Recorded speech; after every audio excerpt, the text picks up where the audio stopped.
Adults only. We advocate for the repeal of marijuana prohibition for adults. We discuss the science, culture, and controversy about America's marijuana laws.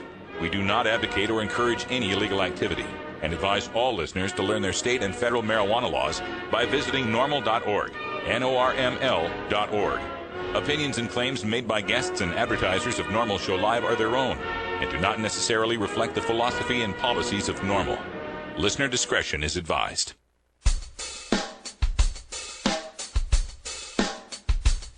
You take a seed, you plant it, you grow it, you dry it, you roll it, you smoke it. You take a seed, you plant it, you grow it, you dry it, you roll it, you smoke it, and it goes down smooth. Hey! Spanning the continent to bring you the truth about cannabis and marijuana law reform. I smoke pot and I like it a lot. From the promise of legalization. And I think we need to think and decriminalize our marijuana laws. To the agony of prohibition. One major responsibility is to encourage people to use less drugs. The National Organization for the Reform of Marijuana Laws presents NORML Show Live, Marijuana Nation. Now, here's your host, NORML's Outreach Coordinator, Radical Russ Belville. Good day, tokers and tokettes, and welcome. It is Wednesday, January 25th, 2012, and it's got to be 420 somewhere in the world. Welcome home to the NORML Network. We're glad that you are here, and we are also welcoming in our studios today on camera 2, Wiz Calico is in the house. How you doing, Wiz? Hey, aloha. I got to say, I could be better if my car was running, but hey, I'm here, so I'm pretty good. All right. We're hoping for a better car situation for Wiz Calico. Also joining us from the virtual studio in beautiful Astoria, Oregon, the lovely and talented senior news editor, Cannabis Carrie. Hello, guys. Hello, I too hello. often am plagued with the car demons. Yes, and we hope that those are healing nicely. White people problems. Exactly. Hey, Carrie, it takes care of our hemp headlines right after this first break. So what do we got in the news today?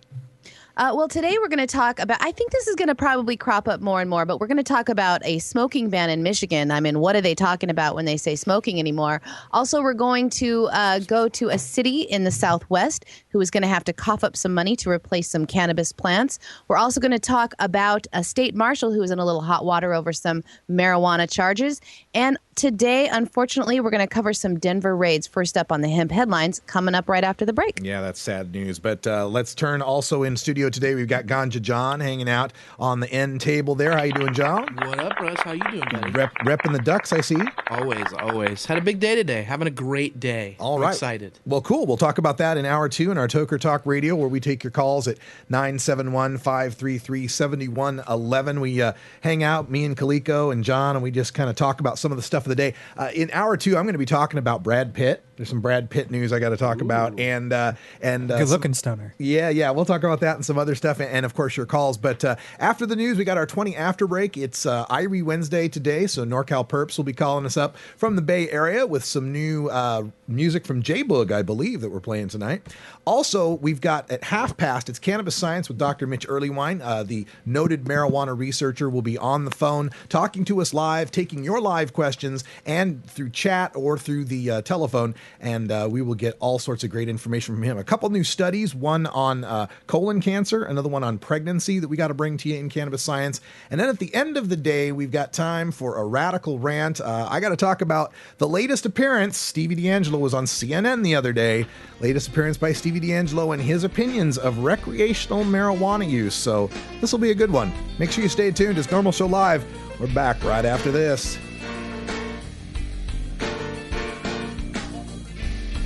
You're listening to NORML Show Live, the voice of the marijuana nation. Weedmaps.com. I'm Radical Russ from NORML. In my job as outreach coordinator, I travel every month, and when I'm on the road, I need a fast, accurate way to find the medical marijuana dispensaries in the area. So I turn to Weedmaps.com. Weedmaps.com has the best dispensary locator online or on your mobile device. Search by zip code or let Weedmaps find you, and in seconds you'll have the addresses, phone numbers, and customer service reviews for the medical marijuana dispensaries in the local area. Weedmaps.com also has a section devoted to helping you find a doctor who understands and recommends medical marijuana under your state's law. You can even check prices on the Medical Marijuana Stock Exchange. Coming soon, you'll even be able to find the listings of NORML attorneys and chapters, local head shops and grow shops, and the best weed-friendly businesses. Weedmaps.com has the information you need to be an informed cannabis consumer. Visit weedmaps.com today, a proud sponsor of the NORML Network. Inhaling deeply of the sacred smoke. That's the Dirt Ball from Suburban Noise Records, Cottonmouth Kings. This is NORML Show Live. Keep it right here, yeah. Hi, I'm Radical Russ. One of the best things about marijuana is the wonderful aroma. But when you travel a lot like I do, that aroma becomes a suspicious smell.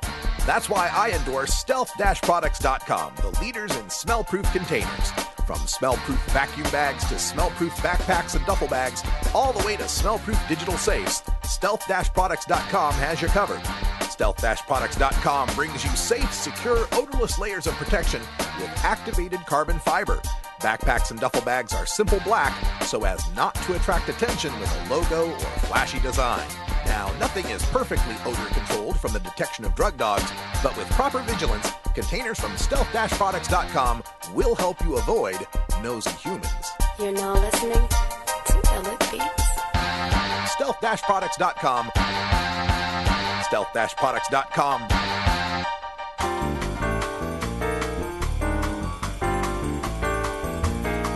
Medical marijuana, industrial hemp, consumer cannabis. It's time for this week's NORML News with Cannabis Carrie. This morning was a busy one for the officers involved in a paramilitary-like raid of dozens of homes across Denver this morning. Denver Metro Police, along with agents from outside agencies, indicted 16 people this morning, according to the Adams County District Attorney's Office. Those suspects, whose names have not been released yet, are facing charges of racketeering, marijuana distribution, and money laundering. According to police in a statement today, the raids were a part of an ongoing investigation into homes in Adams and Weld counties, Broomfield, Denver, Erie, and Breckenridge, Colorado. They are saying marijuana grown in Colorado was being shipped out of state, sometimes using the U.S. mail. Police said that these raids have no links to the state's medical marijuana system. But an attorney that may be involved in the case, Sean McAllister, disputed those statements, saying that some of those arrested may be medical marijuana caregivers. McAllister said that a continuing confusion about the caregiver requirements in the state leaves providers vulnerable to police raids. Multiple agencies coordinated the raids today, including DEA agents and agents from the Internal Revenue Service, several local police agencies, and the North Metro Drug Task Force. Adams County District Attorney Don Quick said that they served 25 houses with warrants as part of this morning's activities and dubbed, sorry about this, Ozzy, Operation Sweet Leaf. They said that they seized about 1,000 cannabis plants spread out over more than a dozen of those homes that were raided. Summit County Sheriff John Miner, whose agency worked on the raids, said that today hopefully served a lesson to others that non-medical marijuana cultivation is still a crime and will not be tolerated. Those raids were conducted at 6 a.m. this morning. Always bad news when we have to hear of DEA raids, our federal tax dollars being used to persecute and prosecute people over a plant. And, the phrasing of that non-medical plants, non-medical cultivation won't be tolerated. Well, when you're looking at that marijuana plant, how do you know that it's non-medical cultivation? I mean, you can know whether or not somebody was, compliant with this or that regulation. But you don't know that that plant being grown there, illegally or not, wasn't being used by somebody who was using it for medical purposes, who maybe couldn't jump through the hoops of paying registration fees or seeing a doctor to get medical records, but still needed that medicine nonetheless. You don't know, looking at that plant, that the person that might use that plant wouldn't be using it for medicinal purposes. These raids need to stop, and they're only going to stop when we finally get the federal government out of the business of trying to police what we put in our own bodies. This is a fight for freedom, and legalization is for all people. It's very important that in 2012, we get behind the measures to legalize marijuana in any form, at any level. We have got to finally make that step where marijuana use, for whatever reason, is not considered a crime. And then we can start working on this issue from an equal playing field, not as second-class citizens, not as criminals, on an equal playing field. Let's get behind legalization in 2012. And I wish this next story was about our friend Jay, but it is about one lucky, or at least luckier, medical marijuana patient from Albuquerque, New Mexico. Tony Armillo is getting some compensation from the Albuquerque, New Mexico Police Department for her destroyed cannabis plants. She did, however, have to wait quite a while for this payday. In August of 2010, a neighbor of Miss Armillo's called the police concerned that she was suicidal. When the police came to do a wellness check on her, she was gone, but they entered her home and found her marijuana plants just sprouting beneath a grow light. The officers pulled all the plants from their pots and held them as evidence. Now, by the time Armillo came home back to her house, she was able to convince the police that she was a licensed grower for her own medical marijuana. But her entire crop, now stuffed into a paper bag, was ruined. Officials in Albuquerque will have to pay Miss Armillo $3,100 for her loss. $3,100. Did they mention how many plants were involved there, Carrie? It was less than 15. Less than 15. So even if it was 15, we're talking what is that? $200 a plant, something like that. But that doesn't account for the fact that these are hard to come by. And there also could be genetics that maybe you can't find, a specific version of the plant, a specific strain that works for her particular condition. It's not like she can just go out to the Home Depot or the garden center and pick up another exact clone of what she's needing to get for her medical use here. These states that have medical use laws, at least one step that could be taken forward here is to ensure that any plant seized in an investigation would have to be cared for, would actually have to be taken care of. It's not like, when they seize your pets or your children, they can just put them in a box or a closet somewhere until the trial date. We need to ensure that this people's living plants are cared for so that if indeed they are innocent until proven guilty and turn out to be innocent after the trial, or no charges are filed, that they don't suffer the difficulty of trying to put their crop back together again. And the Southgate, Michigan City Council unanimously clarified their smoking ban rules last night when it comes to city parks. The city has recently added some designated smoking areas to some parks, but apparently some confusion over what people might be smoking needed some clarification. Paul Adams, the director of Parks and Recreation, wants it to be known that designated smoking areas in the park are for tobacco use only and not for medical marijuana consumers. He told the council before the vote, quote, "We want to make it clear that there are to be no intoxicants in the park. You can't use drugs or anything that will change your emotional state while at the park," unquote. The clarification was also suggested from the Southgate Police Department that the city clarify the rules for those using medical marijuana. Adams said that the police told him they had to approach some people smoking marijuana in the park and inform them that medical marijuana was not allowed in city parks. The park has always had a prohibition of consumption of alcohol, narcotics, and drug use at the parks. So I guess it's just a sign of the times as people smoking tobacco keeps decreasing that we all have to clarify what substance we are talking about anymore when we say smoking. Yeah, no kidding. Hey, son, you got to... My name's a patient. I carry a card. I love the idea that patients in Michigan are smoking weed out in the park and the cops are coming up and then they go, "Ha, see, I got my card. See, I'm legal. Everything's fine here.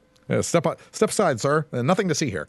Well, that seems to be not the way it's going here. Although the way that they're judging this, I mean, for the park guy to say that there should be no intoxicants in the park, no intoxicants, okay, or anything that would change your emotional state. So bad news to those of you on antidepressants, SSRIs and such, MAO inhibitors.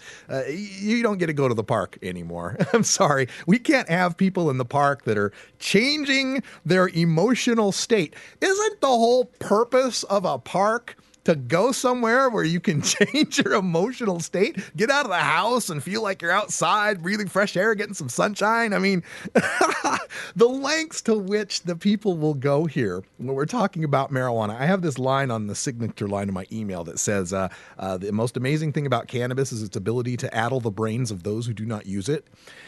And this is a perfect example of that.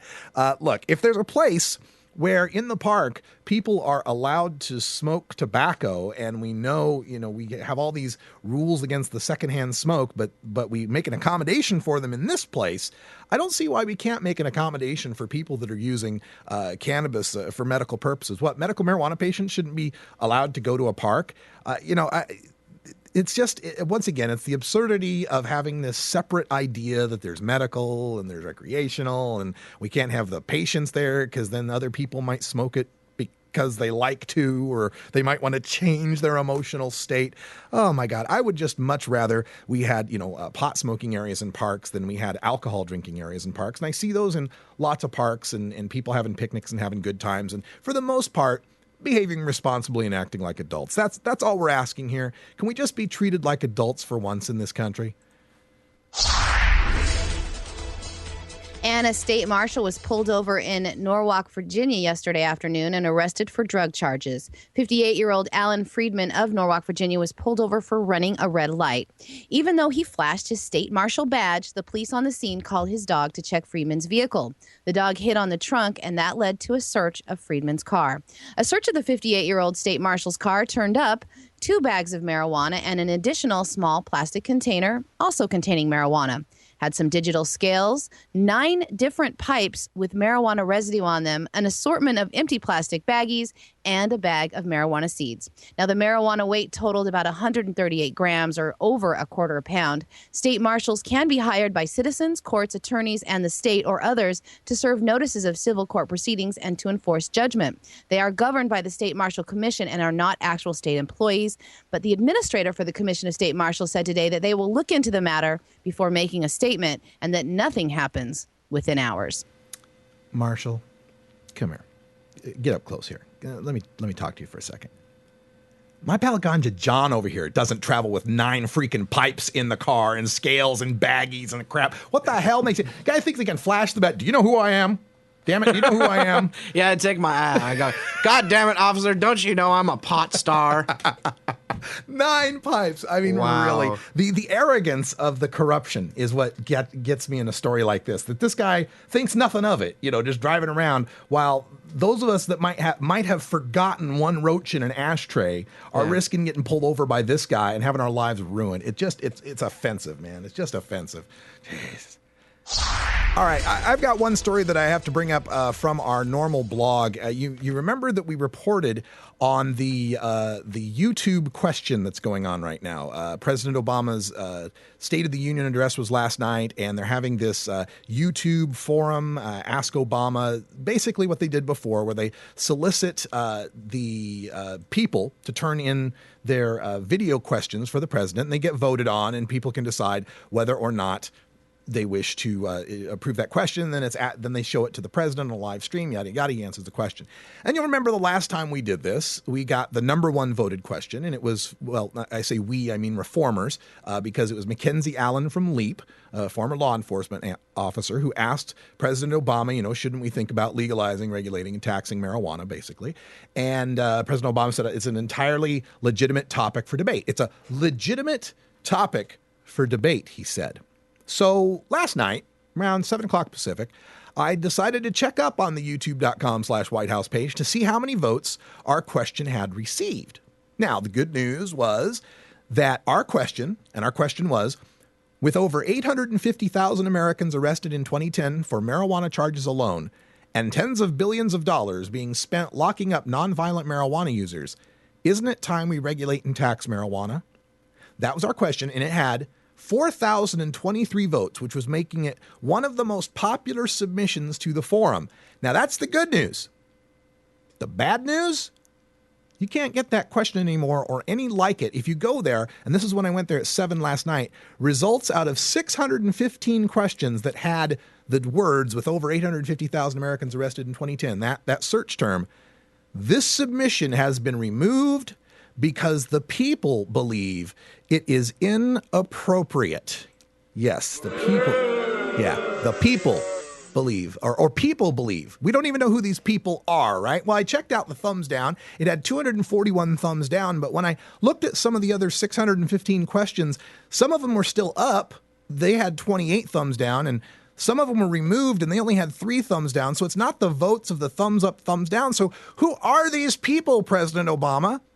They're not the people out here who keep making marijuana legalization the number one topic of these forums every time you ask. They're not the millions whose lives are impacted by a marijuana arrest, the tokers and their families who lose jobs, houses, kids, freedom, asset, respect, and security and peace of mind because of marijuana prohibition. Sadly, I think it's just one person, a guy who used to do coke and marijuana in Hawaii and is damn lucky today he's not Barry the drug criminal. Well, Russ, that pissed me off. Yeah, I thought that might. Let's take a break, buddy. I think that's a good idea. We'll be right back with some Irie Wednesday Daily Toker tunes. Stay tuned. It's 20 after the hour, and we have to take a short break, if you know what I mean. Please support these sponsors who support NORML Show Live. Oh, have you ever met that funny reefer man? A reefer man. Have you ever met that funny reefer man? A reefer man. If he said he swam to China, he would send you South Carolina. Then you know you're talking to that reefer man. The law offices of Omar Figueroa would like to remind you to stand up for your rights. Please do not give up your precious liberties. There's nothing wrong with standing up for our constitutional rights, and in fact, it's the only way to honor the Constitution that recognizes our natural rights. Treat law enforcement with respect and respect the Constitution by standing up for your rights. If you are detained or arrested, stand up for your rights by repeating, I respectfully invoke all my legal and constitutional rights. I do not consent to any search and seizure. I want to remain silent, and I want to speak to my attorney, Omar Figueroa. Omar Figueroa has more than a decade of experience in federal and California courts and graduated from Yale University, Stanford Law School, and Trial Lawyers College. Please contact the law offices of Omar Figueroa at 415-489-0420 or 707-829-0215 or on the web at www.omarfigueroa.com. Surprise, surprise, surprise.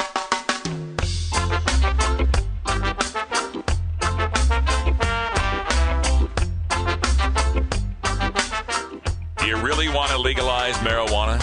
Prove it. Join NORML today at NORML.org, and your donation will help us spread the growing truth about cannabis.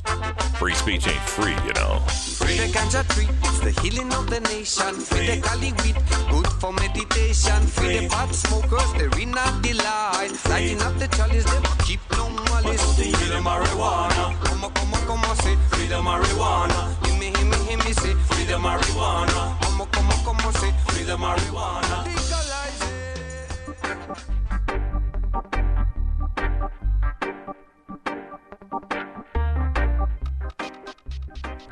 It's time for your daily Toker Tunes, the best in 420 friendly music from all genres that uplifts, entertains, and informs the public. Today we get tunes for Irie Wednesday, our celebration of that mellow vibe we find in the best of reggae, ska, calypso, and Latin music. If you'd like to submit your song to be played on NORML Show Live, send it to us at stash@norml.org. Now here's some more great independent marijuana music for today's Daily Toker Tunes. All right, on Wednesday, we turn things over to our Irie Wednesday music editor, Kyle, a.k.a. NorCal Perps, down there in the Bay Area. How you doing, Kyle? Not too bad. How you doing today, Russ? Doing great. Hey, we're going to be driving past you here coming a couple weeks. Yeah, I know. I wish I could make it down to the Cup with you guys, but I've got let's just say I've got a lot of plants on my hand right now. Can't really leave. Right, the ficus and the ferns and the, all of those things. Right. Yeah, those orchids are really, really troublesome. Right. You can't leave them alone for a moment. I'm glad to hear it, man. Hey, how are things going down there in the Bay Area? Any news that we need to know about? Nothing too big going on around here. There's just still fighting in the San Jose area, and they tried doing the same thing with Los Angeles of limiting the collectives in the area. And it was pretty much just a repeat of the Los Angeles area. A few places shut down for a few days, some places permanently closed, some places just relocated, and it's all back up again, just as many as before. Yeah, that's the way it goes. All right, well, let's get Irie here. You've got some music for us from J-Boog. Tell us all about it. So born and raised in Southern California, J-Boog embraces his Pacific Island roots as well as his R&B influence. In 2006, he moved out to Hawaii to really embrace those influences and released his album Hear Me Roar in 2007. So off of that Hear Me Roar album, here is J-Bug with Let's Do It Again. All right, we'll get that up here in just a second. I did want to mention, though, speaking of Island Roots, we got Wiz Khalifa in the studio, and he'll be hosting Irie Island Hour later tonight, 8 o'clock Pacific. So tell us what's up. Oh, it's just going to be a fun time. I mean, we got some more videos on hand. Now that I've been watching Normal Rocks play their videos every week, I've decided that we got to get some reggae artists up there. So if you guys want to see some cool music videos, be sure to be tuning in. I'm going to have a few new artists that we found on Bandcamp, but as always, we will be getting quite Irie. All right, Irie Island Hour tonight at 8 o'clock Pacific live here on the Normal Network. And Kyle, thanks a lot for the tune here. This is J-Bug with Let's Do It Again, the remix. Ooh, baby,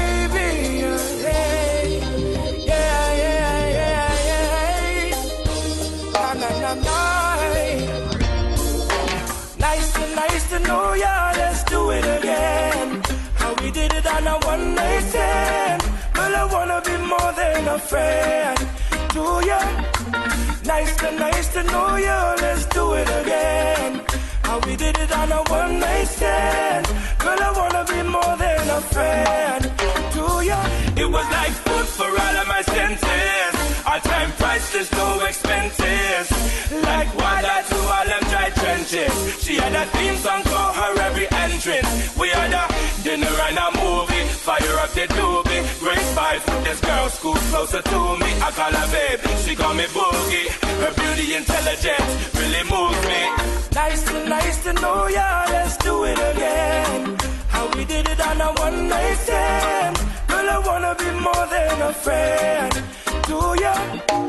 Nice to know ya, let's do it again. How we did it on a one night stand. Girl, I wanna be more than a friend to ya. This isn't my first rendezvous in a relationship. Well rounded, graduated with love certificates. Hey, she want a lover I'll be. Stimulated body and mentally. Hey, don't bust me straight up in a liar. Use up me surely if you want crier. My love is gonna like the other guys. Feel sorry for who sign up, cause me I win first prize. Nice to know ya, let's do it again. How we did it on a one night stand. Girl, I wanna be more than a friend to ya. Nice to know ya, let's do it again. How we did it on a one night stand. Girl, I wanna be more than a friend to ya. She looking pretty real nice. Lightly room up, she have the perfect body type. Being with you is like being in paradise. Never seen a girl that can live up to the hype. She is a wise, I'm more pretty, more than easy, more than big up to the Caribbean girl, I keep it proper. I'll be Latinos and I'll be sexy mamas. Broken Corleone, giving you a holler. Nice to know ya, let's do it again. How we did it on a one night stand. Girl, I wanna be more than a friend to ya. Nice to know ya, let's do it again. How we did it on a one night stand. Girl, I wanna be more than a friend to ya. Nice to know ya, let's do it again. How we did it on a one night stand. Girl, I wanna be more than a friend to ya. Nice to know ya, let's do it again. How we did it on a one night stand. Girl, I wanna be more than a friend to ya.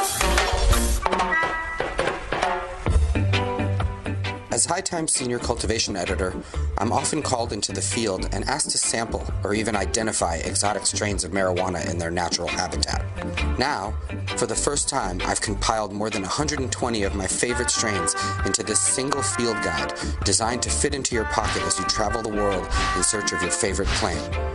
From a friend's closet grow room to the wilds of Northern California, this single guide covers all of today's best-known strains, plus heirlooms and throwbacks, including High Times quality photos and information on each variety's genetic heritage and growing characteristics, plus my personal notes on aroma, flavor, and potency. So this is Danny Danko, author of the official High Times Field Guide to Marijuana Strains, wishing you good times and great ganja. The official High Times Field Guide to Marijuana Strains is available at hightimes.com and finer bookstores.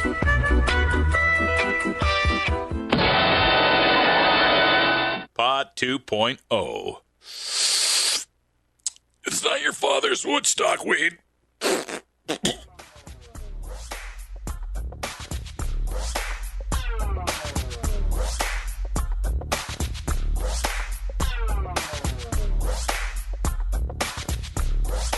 Cannabinoids and health. Cannabinoids.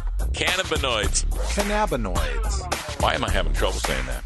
Cannabinoids.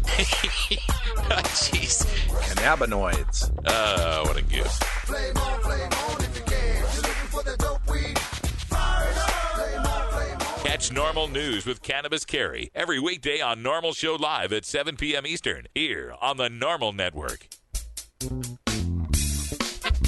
It's time for Normal Show Live's Cannabis Science with Dr. Mitch Earlywine.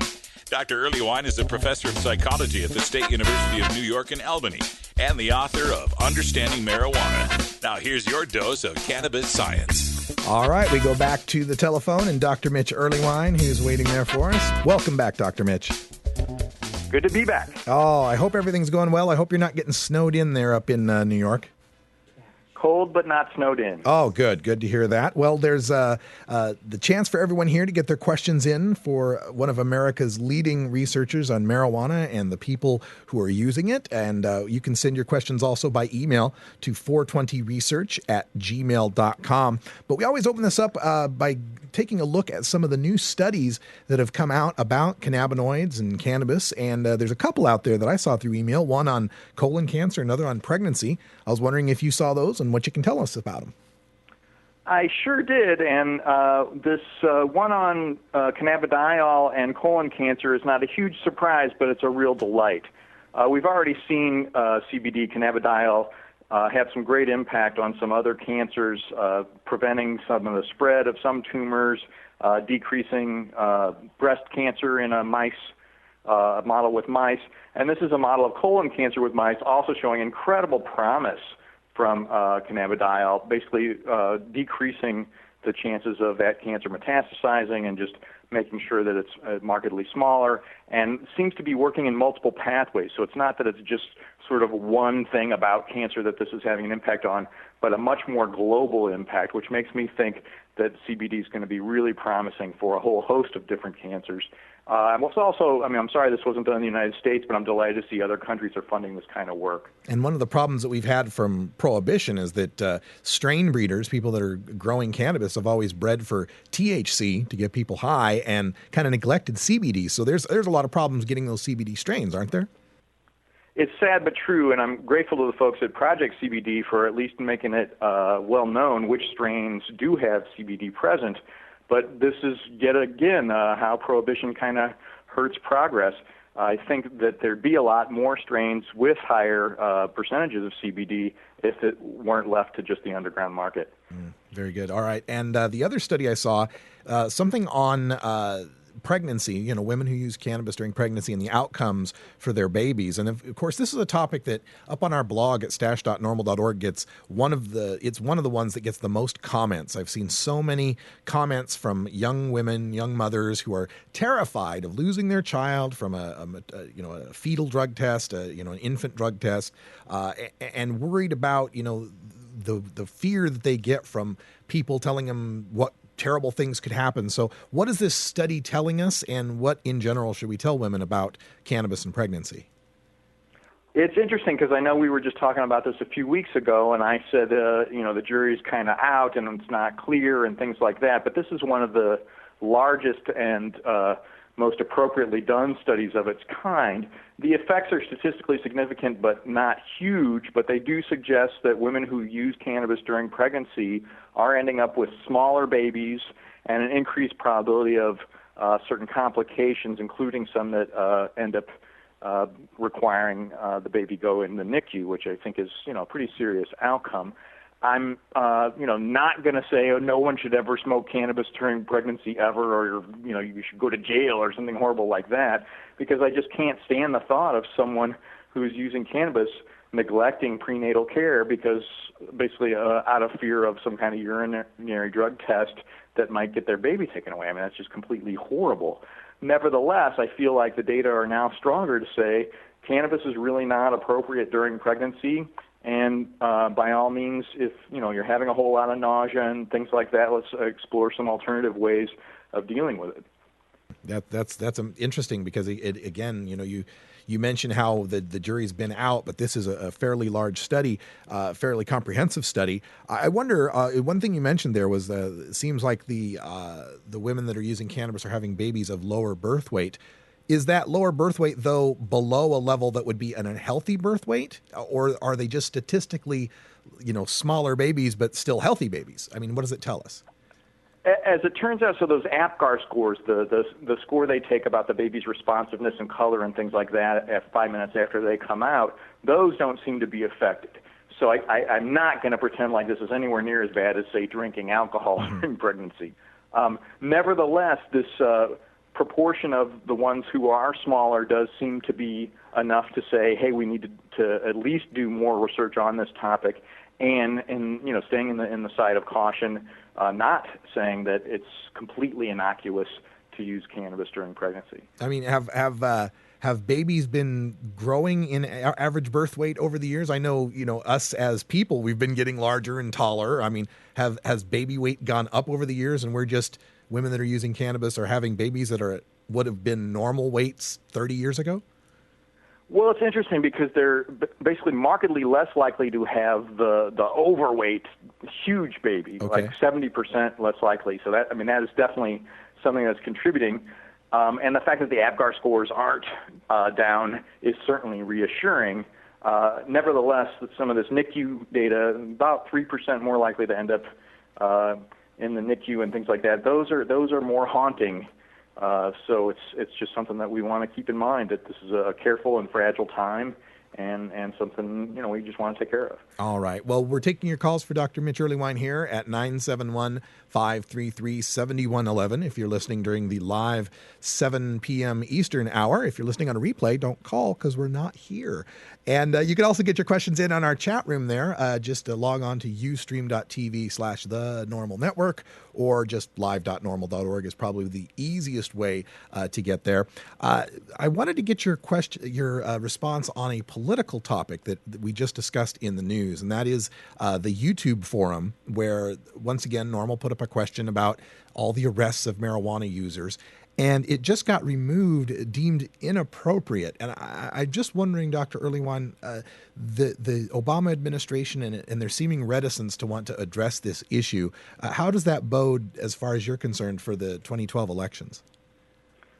This is just so unfortunate to me, and I find myself growing and growing in my disappointment about this, because I would much prefer a dialogue to just having things shut down. This is not an illegitimate question. We're talking about literally hundreds of thousands of arrests every year, billions of dollars in lost revenue, all kinds of police and law enforcement time, clogging our criminal courts. These are serious political issues, certainly as serious as some of the really crazy things that he gets asked all the time about the budget and stuff like that. So I find this just completely flabbergasting. You can see the number of Normal affiliated folks who are running to Ron Paul's campaign now. I, for one, really sure like Governor Gary Johnson. I mean, all of a sudden the folks who are more on our side are seeming much more salient and much more attractive as a result, and I'm genuinely concerned. I feel like Obama needs to address this, or he's really going to lose out. Well, this is where the campaign finance impacts with this as far as the pharmaceutical companies. I was looking this up for a post today, and the top recipients of Big Pharma's dollars in campaign contributions for 2011 through 2012 campaign cycle, which of course were only, 25 days into 2012, so mostly for 2011, number one recipient is Barack Obama at $103,000. Next up to him, Representative Fred Upton from Michigan, a Republican from Michigan. And the next four in order are all Republicans: Fred Upton, Scott Brown, Orrin Hatch from the House and the Senate, respectively, followed by Mitt Romney at $65,000. So Obama's gotten $25,000 more than anyone else in 2011. How does this impact the research and the policy making in Washington, D.C., when so much of the money they need in these elections comes from pharmaceutical companies? What's crazy is, I mean, Obama's war chest is over $240 million now. So I mean, this may not sound like a lot of money in respect to that, but NIDA and the agencies that could actually be funding this research are still absolutely frightened of it as a result of his guidance. And so, I have 2 papers out now on how the vaporizer is really wonderful, but could I get funding from NIDA about that? They laugh right in my face when I call to ask. I mean, it's really just not the kind of approach we need, while literally, over 70% of folks are behind medical marijuana now. Most polls are really close to a majority of folks who want legalization. The time has come, and if these guys don't wake up, we're going to vote them out. All right. I wanted to go back to what we were talking about at the beginning with the studies. In the study on colon cancer and the CBD effect, and it was a study in rats. One of the things we come up against when we're reading these studies and hearing about them in the news is the difference between in vitro study and in vivo study, this being the difference between in a petri dish versus live. And so many of the studies that we hear against marijuana, carcinogenic properties or what have you, seem to come from these in vitro studies. When they directly attack something with a mass amount of THC or something like that. So, can you tell us, as far as the science goes, what the procedure is going from one level to the next, from the in vitro studies to the in vivo studies, and how much more significant they are when you get to that in vivo level? I mean, the clincher here is as you sort of move up the phylogenetic spectrum, you're much more likely to generalize to humans. And these mice cancer studies in a whole bunch of other domains do generalize to humans extremely well. So some of the anti-cancer drugs we have now literally started out on mice, just like this did. I do feel like the problem with those individual cells, these old, white blood cells getting 100 pounds of THC thrown at them and stuff like that, is it just doesn't generalize. And it's not that it's terrible science in the sense of the things were done wrong. It's that it just does not apply to us.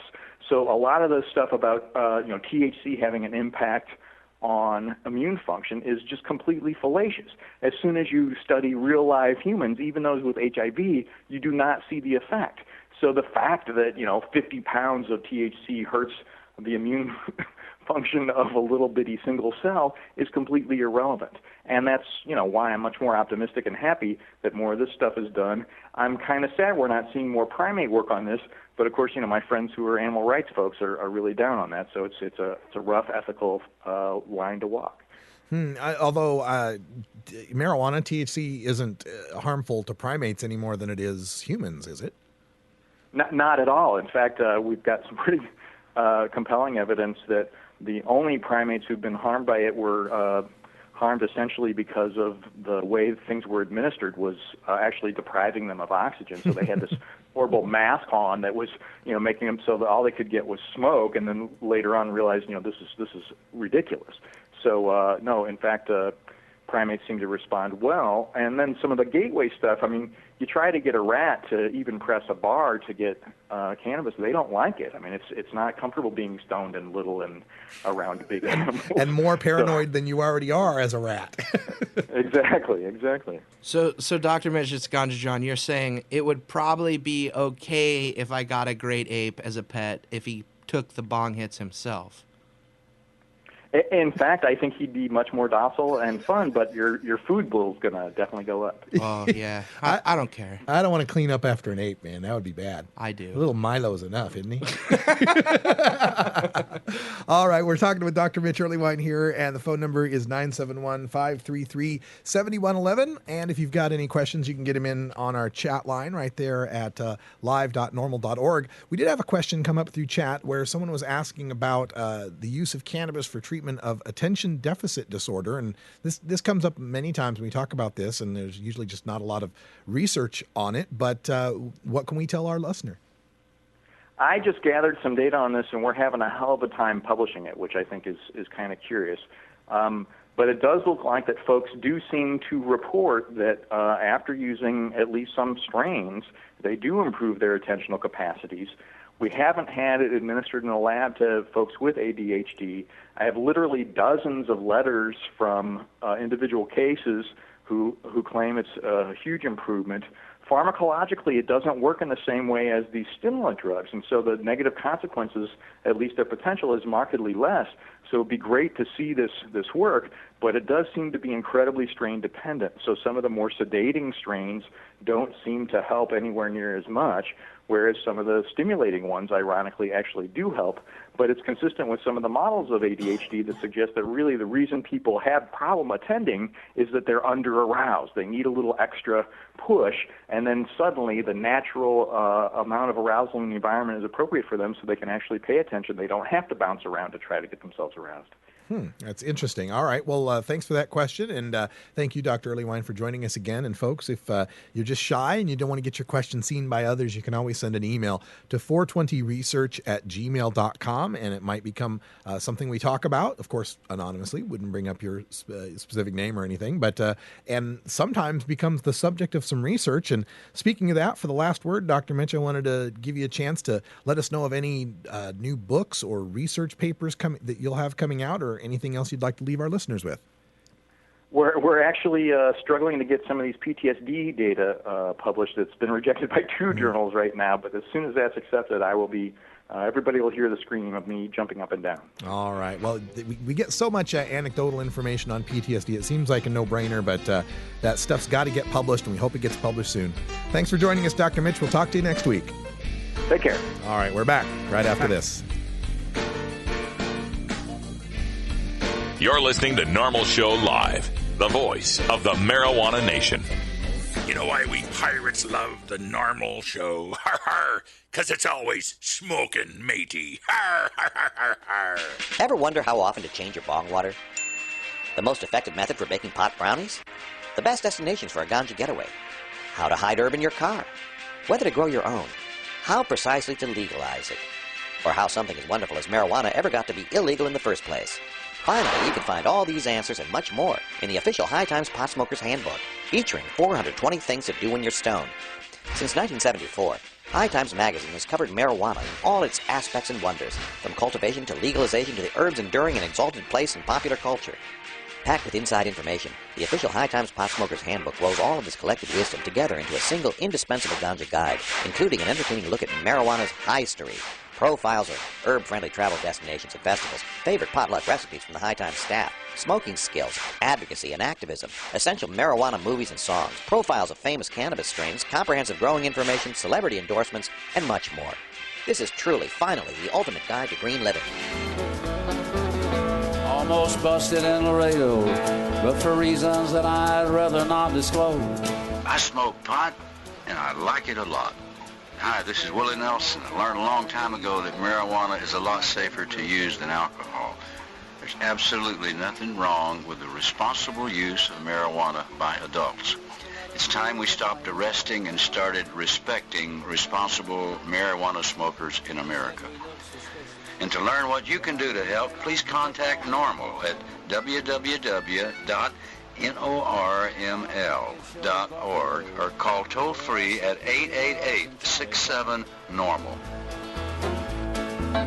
The show was long and we were just sitting there, and we'd come to play and not just for the ride. You want answers? I'm as mad as hell, and I'm not going to take this anymore. You want answers? You have offended my family. I think I'm entitled. You want answers? I want the truth. And you have offended a Shaolin temple. You can't handle the truth. Surely you can't be serious. I am serious. And don't call me Shirley. Radical rant. All right. Well, once again, Discovery Channel Weed Wars star and Harborside CEO Stephen D'Angelo was interviewed on a cable news channel. Now, this time it wasn't MSNBC and it wasn't Fox, as he did before, where D'Angelo dismissed recreational marijuana smokers. This time it's CNN. Here's the quote. As for recreation, I don't believe that very many people really, truly use cannabis for recreation. Or anybody, really. What is recreation?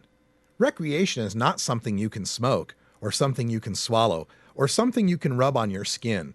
It's not a commodity. It's an experience. Yeah, I see. So, when I'm loading this bowl and bringing it to my lips and lighting it and inhaling the smoke and experiencing the high that follows. What's that, a commodity? Bill Clinton just called. He wants his dictionary back. By these definitions of recreation, people selling recreational vehicles are really just selling vehicles, a commodity, that don't become RVs until someone drives them and experiences the recreation of camping. What a bunch of malarkey. So, Steve, look, this bud in my hand, right? This bud in my hand is just a commodity that you sold $20 million worth of last year. And when I smoke it just for the hell of it, I'm not using it recreationally, an experience. I'm using it medicinally, which is an experience. When I toke because I'm struggling to write another way to impugn this stupid "there is no recreational use" mantra, I'm using it medically. Just like my friend with Crohn's disease who will waste away and die without it. That college kid at the Cypress Hill concert who has a recommendation for insomnia, who's puffing away in the daytime in the medication area, I guess he's using it medically so he can get a good nap in the mosh pit. This dismissal of recreational use is just a continuation of D'Angelo's "all use is wellness" campaign that seeks to fool the federal government into dismissing IRS 280E claims against his business. The only hope he has is that the public perception of Harborside is of one of a completely legit medical cannabis distributor only providing medicine to sick people. If anyone suspects that a reasonably healthy person might be accessing Harborside meds just to enjoy themselves, in other words, recreationally, then selling the "why is Uncle Sam using drug dealer laws against medicine suppliers" argument is a harder sell. And pardon me for saying so, but we lose credibility points for both medical marijuana and legalization every time the skeptical, judgmental public sees the guy in ponytails and his hirsute, tie-dyed, dress-wearing male business partner on TV claiming the obvious recreational pot smoking running in the segment's introduction is wellness. There is medical use of marijuana. Absolutely. The cases are too numerous and obvious for the public to ignore. But there is recreational use of marijuana, also with numerous and obvious examples for the public. The more you try to tell the public to disbelieve their own two eyes and call recreational use medical, the more they think the medical thing is a ruse just to bring about recreational use.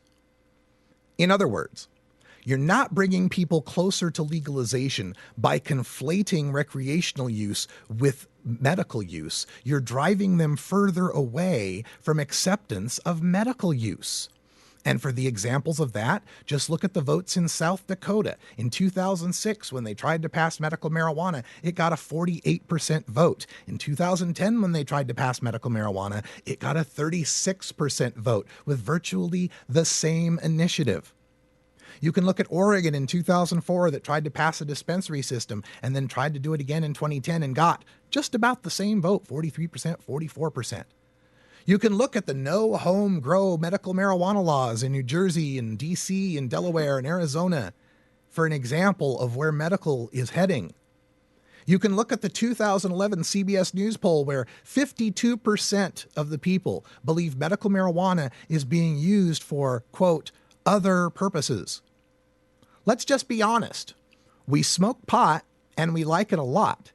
It's none of the government's business or concern, no matter why we choose to use. We deserve as much respect as beer drinkers and cigarette smokers. All use is none.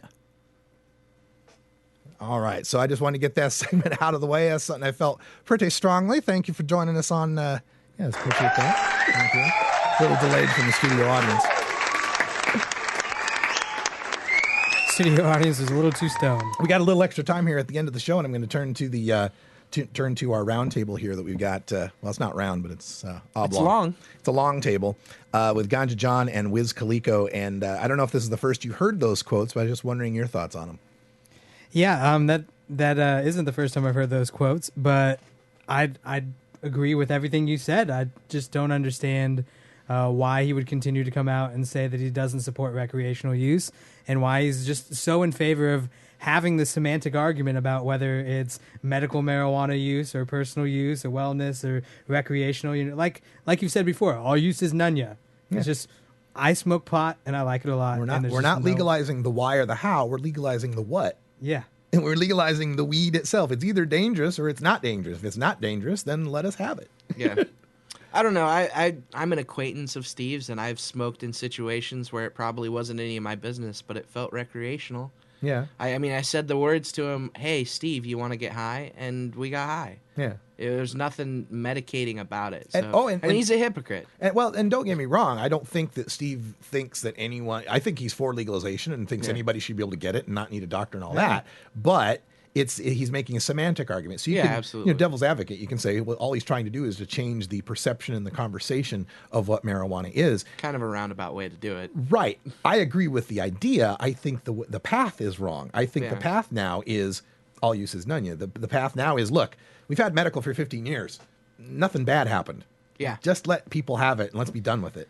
And I think the people are ready to hear that argument. And my biggest thing with, him being in the position he was, having those cameras follow him around, he was able to show what a well-regulated and well-run, clean dispensary looks like. Oh, yeah. And that doesn't have to just, apply to medical marijuana. It can apply to, a completely regulated system for all adult responsible use. So that's what, for me, it's like, he could have very well used Weed Wars as a launching pad to see how safe this is, see how well ran it is. We could very well make this. This is what legalization could be. Yes, this is what legalization could be. Well, this is the problem of being in the compromised position, though, of being under federal threat. That you have to tailor your argument both, more with an idea of protecting your own hide than what is the right political strategy. Sure. Those two things have to be one and the same for you. You have to believe that that's the right political strategy because it's the one that keeps you out of prison. So I understand that, and I don't disagree with the notions of that, the use of cannabis is something that helps people be well, certainly. But part of that is because when you recreate with cannabis, you get high and it relieves stress. And so we can't ignore the fact that we are recreating. We're getting high. We're having a good time. We're having fun. And to try to euphemize that, to try to come up with some fancy way of dressing it up, I think instinctually for the voter, they feel like, whoa, wait a minute. What are these guys trying to sell? What are they trying to pull here? Right? Obviously you're trying to get high. What are you trying to call this? Right? I worry more about being disingenuous with the public than being honest with what we want, even if it's more politically expedient to be disingenuous. Right? I completely can get with that. Yeah. Well, I mean, being politically disingenuous allows for us to continue to just nibble around the edges. You know what I mean? Being straight up with what we want allows us to be able to just do just that. Say what we want and work for it. And I'm tired of tiptoeing around the issue. Let's just stomp it out. Yeah. We just want to be treated like cigarette smokers and beer drinkers. Just get maybe more like beer drinkers. Yeah, a little less like cigarette smokers. But we'll take this conversation into hour 2 at Toker Talk Radio, where you can get in.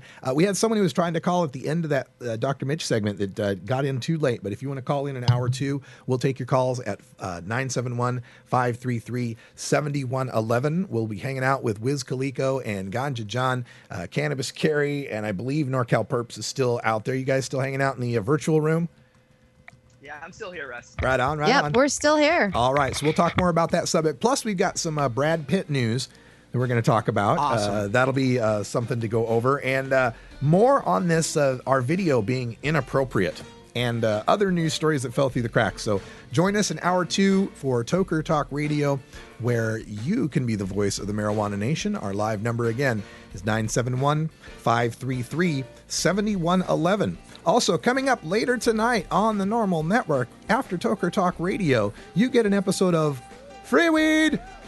Free Weed! Free Weed! Free Weed! Danny Danko, Free Weed, High Times Free Weed, coming up at the 6 o'clock hour. Then at 7 o'clock, a new episode of The Libra Lounge, where bitches got something to say. And she keeps saying that on that promo. It just makes me laugh. And then 8 o'clock, Irie Island Hour. Hey. Right here with Wiz Khalico. Come back. And have a good time. So join us on the NORML Network, where it's 420, 24/7, 365. I'm Radical Russ. Until next time, take care of each other, tokers. This is NORML Show Live, the voice of the Marijuana Nation. Take it out one more time. You take a seed, you plant it, you grow it, you dry it, you roll it, you smoke it. You take a seed, you plant it, you grow it, you dry it, you roll it, you smoke it. seed, you plant it, you grow it, you dry it, you roll it, you smoke it, and it goes down smooth. Swing!